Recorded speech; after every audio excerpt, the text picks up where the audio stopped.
আমার প্রাণপ্রিয় শিক্ষার্থী বন্ধুরা, আসসালামু আলাইকুম ওয়া রাহমাতুল্লাহ। ওয়ালাইকুম আসসালাম। তোমরা ভালো আছো?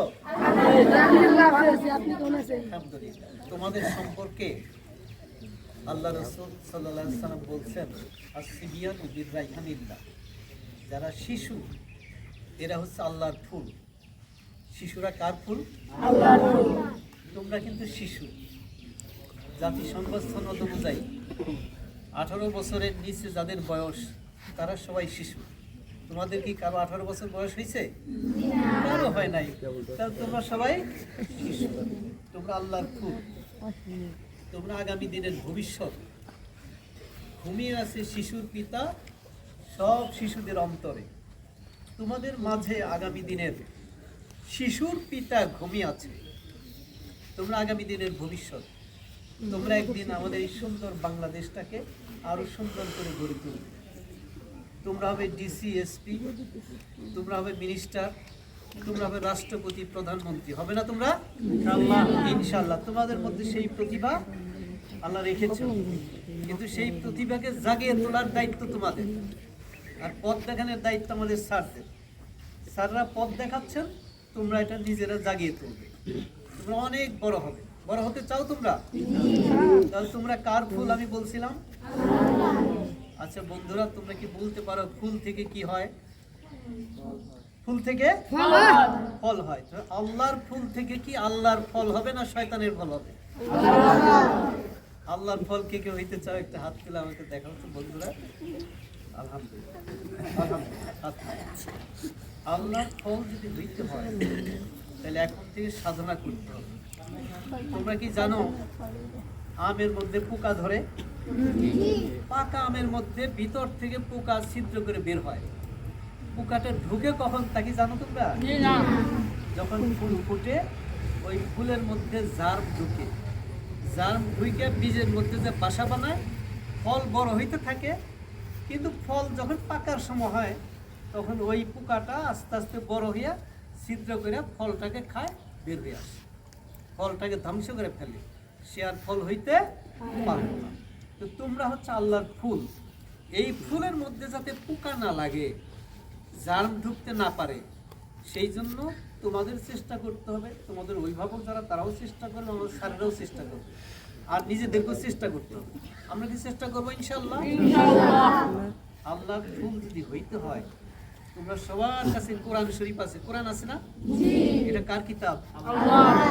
এই কোরআনে হচ্ছে দুনিয়ার সকল জ্ঞান আল্লাহ এর মধ্যে রাখছেন। Knowledge is power. জ্ঞান হলো শক্তি, আর সেই শক্তি হলো ওহির জ্ঞান, মানে কোরআনের জ্ঞান, আল্লাহর জ্ঞান। আল্লাহর জ্ঞানের মধ্যে যে শক্তি আছে, দুনিয়ার কোনো জ্ঞানে সেই শক্তি নাই। তাহলে এই শক্তি তোমাদের হাতে আছে না? তোমাদের হাতে তো আছে। এই কোরআন যাদের হাতে নাই তারা সবচেয়ে দুর্বল, তারা হতভাগা, তাদেরকে কিছুই নাই। তাদের কাছে আছে শয়তান। তারা হবে শয়তানের ফল। আর তোমরা কার ফল হবে? আল্লাহ। এই আল্লাহর ফল যদি হইতে হয় তাহলে আমাদের দেশটাকে কোরআনের আইন দ্বারা পরিচালনা করতে হবে, কোরআনের শাসন কায়েম করতে হবে। এই কোরআনের শাসন কায়েমের জন্য কোরআনকে বঙ্গভবনে নিতে হবে, সংসদে নিতে হবে। আর সংসদে বঙ্গভবনে কোরআন নেওয়ার জন্য তোমরা কিন্তু ভূমিকা পালন করতে পারো। পারো না? কি পারো? যে ভূমিকা তোমরা পালন করতে পারবে আমি কি বলবো তোমাদের? বলবো? আচ্ছা, এই যে তোমরা জানো বাংলাদেশ আবার নতুন করে স্বাধীন হয়েছে গত বছর, জানো তোমরা? এই স্বাধীন করছে কারা? তোমরা কিন্তু করছো, তা জানো তোমরা? তোমাদের মতো ছোট ছোট ছেলে মেয়েরা বুক ফুলিয়া গুলির সামনে দাঁড়িয়েছে। জীবন দেব, কিন্তু অন্যায়ের আমরা কাছে মাথা নত করব না। আমরা একটা বৈষম্য মুক্ত দেশ চাই। আমরা ইনসাফ চাই, ন্যায় বিচার চাই।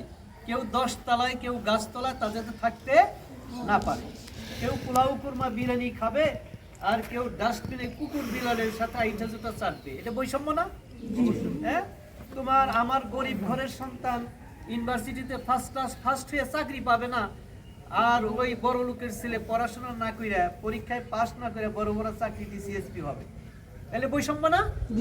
এই বৈষম্য দূর করতে চাও?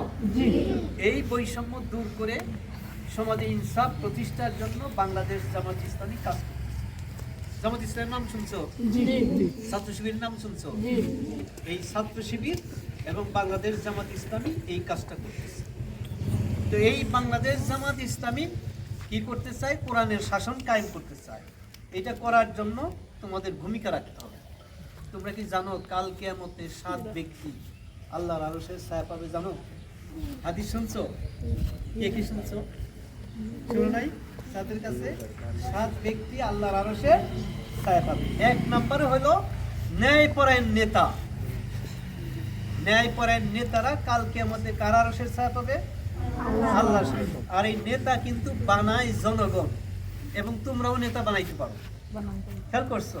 যেমন সামনে যদি ভোট হয়, এই ভোট দিয়ে মানুষকে নেতা বানায়, দায়িত্বশীল বানায়। এই ভোটের মাধ্যমে আমরা এমন লোককে সংসদে পাঠাইতে চাই যারা সংসদে যায় কোরআনের আইন চালু করতে পারবে এই দেশে। তোমরা কি চাও এটা? জি কে চাও শোনারা? সবাই চাই ইনশাআল্লাহ। যাও সবাই, আলহামদুলিল্লাহ, মারহাবা। তাহলে তোমাদের একটা ভূমিকা আছে। কি ভূমিকা? তোমরা শুধু একটা কথা বাড়িতে যায় আজকে তোমার আব্বা আম্মাকে বলবা যে আমাদের দেলোয়ার ভাই আসছিলেন, আমি তোমাদের দাদা ভাই। তাহলে আমার ছাত্ররাও অনেক প্রতিষ্ঠানের প্রিন্সিপাল হয়ে গেছে, বহু ছাত্ররা প্রিন্সিপাল ডিসিএসপি অনেক আছে। তাহলে আমরা তোমাদের দাদা ভাই বলতে পারবো। তাইলে বলবেন, তোমরা বলবা যে দেলোয়ার দাদা আসছিলেন, জামাত ইসলামীর দায়িত্বশীল, আপনাকে সালাম দিচ্ছেন। তোমার আব্বাকে আমার সালাম দিবা, তোমার আম্মাকে সালাম দিবা, তোমার প্রতিবেশী আত্মীয় স্বজনকে সালাম দিবা যে দেলোয়ার জামাত ইসলামীর উনি দায়িত্বশীল আসছিলেন, এই সংসদে কোরআনের আইন চালু করতে চায়, রাষ্ট্রটাকে কোরআনের আইন দ্বারা পরিচালনা করতে চায়। এই কথাটা শুধু তোমার আব্বা আম্মাকে বলবা, সালাম দিবা। আরও যারা আশেপাশে যারা আছে, দেলোয়ার ভাই আপনাকে সালাম দিচ্ছেন, এই কথাটা বলতে পারবা শোনারা? কে কে পারবা? বন্ধুরা একটু হাত তুলে দেখি। আলহামদুলিল্লাহ, এই তোমরা সবাই। তোমাদের মাধ্যমে আমি আমার সালামটা তোমাদের বাসায় পৌঁছে দিতে চাই। সালাম দেওয়া সুন্নত, সালামের উত্তর দেওয়া ওয়াজিব, পৌঁছানোটা ওয়াজিব। সালাম দিলাম মানে কি? আমি তোমার আব্বা আম্মার জন্য দোয়া করলাম, হে আল্লাহ তুমি তাদের উপর রহমত নাজিল করো, করুণা বর্ষণ করো, বরকত তুমি দাও। তা তোমার আব্বা আম্মা আল্লাহর যদি বরকত পায়, রহমত পায়, তোমরাও সেই বরকত পাইবা। তাহলে আব্বা আম্মাকে আমার সালামটা দিবা ইনশাআল্লাহ। আত্মীয় স্বজনকে দিবা। কার সালাম দিবা? আপনার। আমার নাম কি? দেলোয়ার ভাই। আলহামদুলিল্লাহ, আমরা তোমাদের ভাই, অসুবিধা নাই। দেলোয়ার ভাই, দাদা ভাই।